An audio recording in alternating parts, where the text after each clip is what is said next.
আসসালামু আলাইকুম। সংবাদে আপনাদের সবাইকে স্বাগত জানাচ্ছি। আমি ফিরোজ তোহা। শুরুতেই আরবে কেবলস সংবাদ শিরোনাম।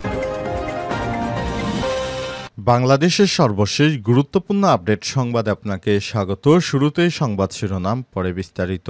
শুরুতেই জানাবো বিনিয়োগ সম্মেলন উদ্বোধনে প্রধান উপদেষ্টা। বাংলাদেশের ইনভেস্টমেন্ট সামিট 2025-এর আনুষ্ঠানিক উদ্বোধন করেছেন অন্তর্বর্তীকালীন সরকারের প্রধান উপদেষ্টা অধ্যাপক ডক্টর মোহাম্মদ ইউনূস।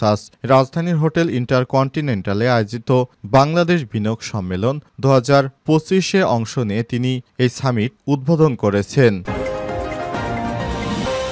এরপর জানাবো বিনিয়োগ হলে বাংলাদেশে চাকুরির বন্যা বয়ে যাবে বলেন প্রেস সচিব। ব্যাপক পরিমাণ সরাসরি বিদেশি বিনিয়োগ হলে বাংলাদেশে জবের বন্যা বয়ে যাবে বলে আশাবাদ ব্যক্ত করেছেন প্রধান উপদেষ্টার প্রেস সচিব শফিকুল আলম। সম্প্রতি বাংলাদেশের একটি গণমাধ্যমের অনুষ্ঠানে অংশ নিয়ে সব কথা বলেন তিনি। এবারে জানাবো 4 ব্যাংক ঘুরে দাঁড়াচ্ছে। ফ্যাসিস্ট আওয়ামী লীগ সরকারের আমলে ডজন খানেক ব্যাংকে সীমাহীন অনিয়ম এবং লুটপাট হয়েছে, ফলে এসব ব্যাংকের আর্থিক সূচক দুর্বল হয়ে পড়েছে। তবে অন্তর্বর্তীকালীন সরকার দায়িত্ব গ্রহণের পর এই ব্যাংকগুলোকে বাঁচানোর অনেক চেষ্টা করেছে। এখন ব্যাংকগুলো তাদের আর্থিক অবস্থা আগের থেকে অনেক ভালো অবস্থানে রয়েছে। ব্যাংকগুলো হচ্ছে Islami Bank Bangladesh, United Commercial Bank, Al Arafah Islami Bank এবং এক্সিম ব্যাংক। জানাবো বিএনপি রাস্তায় নামার আগে নির্বাচন দিন বললেন দুদু। চলতি বছরের ডিসেম্বরের মধ্যেই নির্বাচনের দাবি জানিয়ে অন্তর্বর্তীকালীন সরকারের উদ্দেশ্যে হুঁশিয়ারি দিয়েছে বিএনপির ভাইস চেয়ারম্যান শামসুজ্জামান দুদু। তিনি বলেছেন, বিএনপি রাস্তায় নামার আগেই নির্বাচন দিয়ে দিন। এদিকে সাবেক আইজিপি শহীদুল হককে জিজ্ঞাসাবাদের অনুমতি পেল ট্রাইব্যুনাল। সাবেক আইজিপি একেএম শহীদুল হক, সাবেক ডিএমপির কমিশনার আসাদুজ্জামান মিয়া, সাবেক এসপি জসিমউদ্দিন মোল্লাকে জিজ্ঞাসাবাদের অনুমতি দিয়েছে ট্রাইব্যুনাল। আগামী 21, 22 ও 23 এপ্রিল তাদের পৃথক পৃথকভাবে সেফ হোমে জিজ্ঞাসাবাদ করা হবে। আজ বিচারপতি মোহাম্মদ গোলাম মর্তুজা মজুমদারের নেতৃত্বে 3 সদস্যের আন্তর্জাতিক অপরাধ ট্রাইব্যুনাল এই আদেশ দেয়। এবং সর্বশেষ জানাবো নাইট ক্লাবের ছাদ ধসে 66 জন নিহত। ক্যারিবিয়ান অঞ্চলে দেশ ডোমিনিকান রিপাবলিক নাইট ক্লাবে ছাদ ধসে অন্তত 66 জনের মৃত্যু হয়েছে। আজ ভোরে এই ভয়াবহ দুর্ঘটনা ঘটে। নিহতদের মধ্যে একজন বেসবল খেলোয়াড় আছে বলে জানিয়েছে স্থানীয় কর্তৃপক্ষ। সেখানকার জরুরি অপারেশন কেন্দ্রের পরিচালক জোয়ান অ্যানুয়েল মেন্ডেজ বলেছেন, অন্তত 155 জনকে আহত অবস্থায় হাসপাতালে নিয়ে যাওয়া হয়েছে। প্রিয় দর্শক, এতক্ষণ শুনছিলেন সংবাদ শিরোনাম, এবারে বিস্তারিত। তবে তার আগে বন্ধুরা, অনুরোধ থাকবে এই সংবাদটিতে একটি লাইক দিন।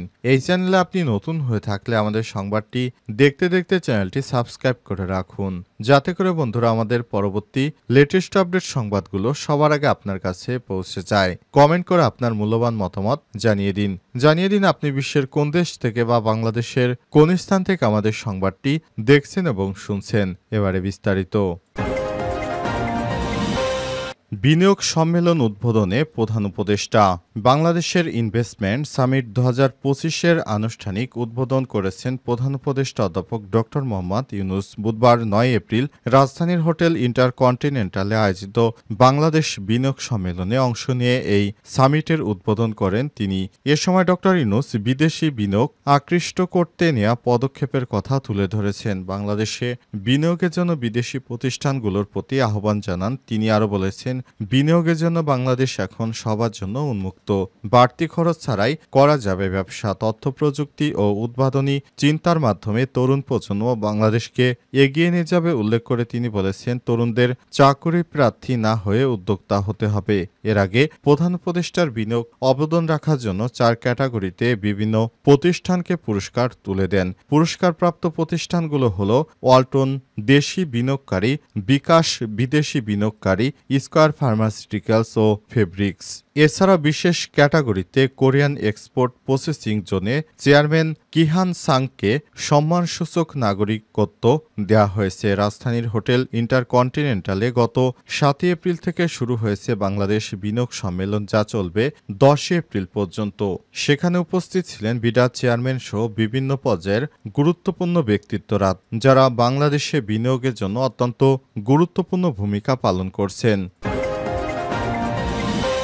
বিনিয়োগ হলে বাংলাদেশে জবের বন্যা বয়ে যাবে বললেন প্রেস সচিব। ব্যাপক পরিমাণ সরকারি বিনিয়োগ আসছে, পরিমাণে সরাসরি বিদেশি বিনিয়োগ হলে বাংলাদেশে চাকুরির বন্যা বয়ে যাবে বলে আশাবাদ ব্যক্ত করেছেন প্রধান উপদেষ্টার প্রেস সচিব শফিকুল আলম। সম্প্রতি বাংলাদেশের একটি গণমাধ্যমের অনুষ্ঠানে অংশ নিয়ে তিনি সব কথা বলেছেন। শফিকুল আলম আরও বলেন, প্রফেসর ডক্টর মোহাম্মদ ইউনূস বরাবর বলেছেন যে বাংলাদেশে প্রচুর চাকরি তৈরি করতে হলে আমাদের জন্য ব্যাপক পরিমাণে বিদেশি সরাসরি বিনিয়োগ এফডিআই প্রয়োজন, আর এজন্য আমাদেরকে বিভিন্ন জায়গায় যেতে হবে, দরজায় দরজায় গিয়ে বলতে হবে আমরা প্রস্তুত, আসুন বিনিয়োগ করুন। এজন্য সেখানে কি বার্তা প্রচার করবেন? চীন, যুক্তরাষ্ট্র, নিউ ইয়র্ক, ডাবলিন, যেখানেই যাওয়া যাবে আমাদের মূল লক্ষ্য হল বাংলাদেশকে একটি আকর্ষণীয় গন্তব্য হিসেবে উপস্থাপন করা এবং বিনিয়োগের আহ্বান করা। আর এমনটাই যদি হয় তাহলে বাংলাদেশে জবের বন্যা বয়ে যাবে। সতর্ক করে প্রেস সচিব আরও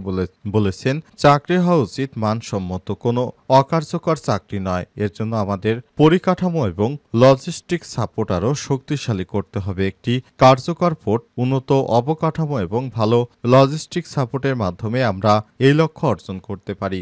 বাংলাদেশের উন্নতির জন্য শুধু সরকারে একার কাজ নয়, বরং এটা সবার কাজ করতে হবে। আমাদের সকলের উচিত বাংলাদেশের প্রতি ইতিবাচক বার্তা পৌঁছানো, যাতে আন্তর্জাতিকভাবে বিনিয়োগের পরিবেশ তৈরি হয়।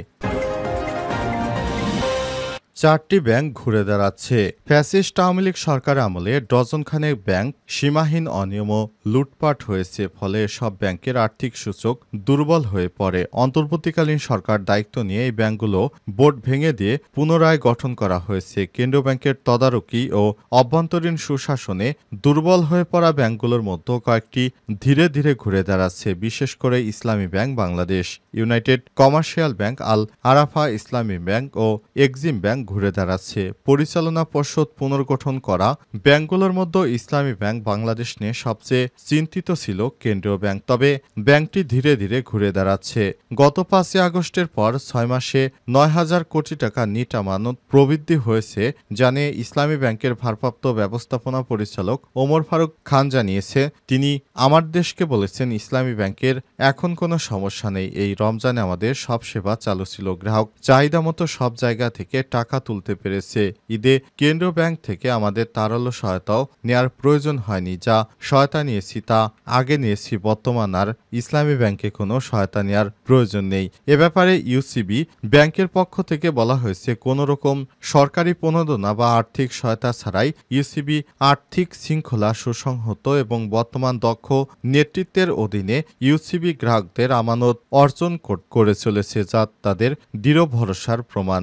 ব্যাংকের ঋণ আদায় বৃদ্ধি, আর্থিক শাসন ব্যবস্থা শক্তিশালীকরণ এবং আমানতকারীদের সুরক্ষা নিশ্চিত করা হয়েছে। এছাড়াও আল আরাফা ইসলামী ব্যাংক সহ বেশ কয়েকটি ব্যাংক ঘুরে দাঁড়িয়েছে।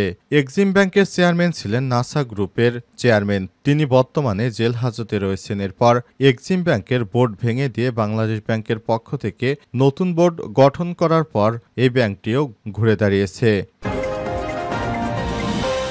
বিএনপি রাস্তায় নামার আগে নির্বাচন দিন বললেন দুদু। চলতি বছরের ডিসেম্বরের মধ্যেই নির্বাচনের দাবি জানিয়েছে অন্তর্বর্তীকালীন সরকারের উদ্দেশ্যে বিএনপির ভাইস চেয়ারম্যান দুদু বলেছেন, আপনাদের প্রতি শ্রদ্ধা আছে, ভালোবাসা আছে, সেটা নষ্ট করার দরকার নেই। বিএনপি রাস্তায় নামার আগেই নির্বাচন দিতে হবে, আর তা না হলে হাসিনার দিকে তাকান, প্রমাণ করে ছাড়ব ডিসেম্বরের মধ্যেই নির্বাচন হবে। বুধবার 9 এপ্রিল জাতীয় প্রেস ক্লাবে নাগরিক অধিকার বাস্তবায়ন পরিষদ আয়োজিত এক সংস্কার জাতীয় নির্বাচন ও আগামীর বাংলাদেশ শীর্ষক আলোচনা সভায় প্রধান অতিথির বক্তব্যে হুঁশিয়ারি দেন দুদু। এতে সভাপতিত্ব করেন আয়োজক সংগঠনের সভাপতি এস.এম. মিজানুর রহমান। শামসুজ্জামান দুদু বলেছেন, সরকার বিশেষ করে কোনো কিছু বাস্তবায়ন না করলে আগামী বাংলাদেশ হবে গণতন্ত্রের বাংলাদেশ। অনেকেই মনে করছেন তারা ক্ষমতায় যাবে, তাদের উদ্দেশ্যে বলবো, সাহস থাকলে নির্বাচন দিয়ে ক্ষমতায় আসুন, নির্বাচন ছাড়া কোনো ক্ষমতা নেই। অন্তর্বর্তীকালীন সরকারকে বলবো, বিএনপি ডিসেম্বরের মধ্যে নির্বাচন না দিলে কঠিনভাবে